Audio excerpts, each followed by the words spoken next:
வணக்கம் தமிழ் உறவுகளை, நான் உங்கள் தமிழ் பேசுகிறேன். இன்னொரு காணொளி வாயிலாக உங்களை சந்திப்பதில் மிகவும் சந்தோஷம். இன்னைக்கு நம்ம என்ன பார்க்க போறோம்னா, இந்தியா வர்சஸ் தென்னாப்பிரிக்கா மோதும் இரண்டாவது டெஸ்ட் போட்டி.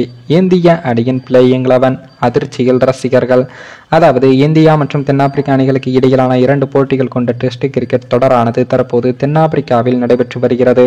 இந்த தொடரின் முதலாவது போட்டியில் தென்னாப்பிரிக்கா அணியானது இன்னிங்ஸ் மற்றும் 32 ரன்கள் வித்தியாசத்தில் இந்திய அணியை வீழ்த்தி இந்த தொடரில் 1-0 என்ற கணக்கில் தென்னாப்பிரிக்கா அணி முன்னிலை வகிக்கிறது. அதனைத் தொடர்ந்து இந்த இரு அணிகளுக்கும் இடையிலான இந்த தொடரின் முடிவை தீர்மானிக்கும் இரண்டாவது மற்றும் கடைசி டெஸ்ட் போட்டியானது இன்றைய தினம் நடைபெற உள்ளது. இந்த டெஸ்ட் போட்டியில் வெற்றி பெற்றால் மட்டுமே இந்திய அணி இந்த தொடரை சமன் செய்ய முடியும் என்பதால் இந்த போட்டியின் மீதான எதிர்பார்ப்பு அனைவரது மத்தியிலும் உச்சத்தை தொட்டு உள்ளது.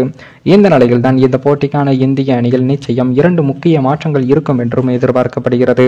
அந்த வகையில் இன்றைய போட்டிக்கான டெஸ்ட் போட்டியில் இந்திய அணியின் பிளேயிங் 11 எவ்வாறு இருக்கும் என்பதுதான் உத்தேச பட்டியலை தற்போது நம்ம வெளியாகியுள்ளது. அதன்படி முதலாவது போட்டியில் மோசமான பந்து வீச்சை வெளிப்படுத்தியிருந்த பிரசித் கிருஷ்ணா வெளியேற்றப்பட்டு அவருக்கு பதிலாக முகேஷ்குமார் இணைக்கப்பட உள்ளார்.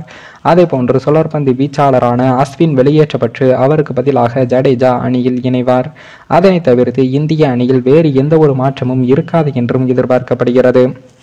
அந்த வகையில் இன்றைய போட்டிக்கான இந்திய அணியின் பிளேயிங் 11 ரோஹித் சர்மா, ஜெய்ஸ்வால், சுப்மன் கில், விராட் கோலி, ஸ்ரேயாஸ் ஐயர், KL ராகுல், ரவீந்திர ஜடேஜா, சர்துல் தாகூர், ஜஸ்பிரித் பும்ரா, முகமது சிராஜ், முகேஷ்குமார் ஆகியோர் இடம்பெற உள்ளனர். அதேபோல் இந்த போட்டியில் அஸ்வின் இடம்பெறாதது தற்போது சர்ச்சையையும் ஏற்படுத்தியுள்ளது. மேலும் இந்த வீடியோ ஏதோ ஒரு விதத்தில் உங்களுக்கு பிடித்திருக்கும் என்று நினைக்கிறேன். நம்ம சேனலுக்கு புதிதாக வீடியோ பார்க்கிறீர்கள் என்றால் மறக்காமல் சப்ஸ்கிரைபர் பண்ணிவிட்டு பாருங்கள். இன்னொரு வீடியோவில் சந்திக்கும் வரை நான் உங்கள் தமிழ்.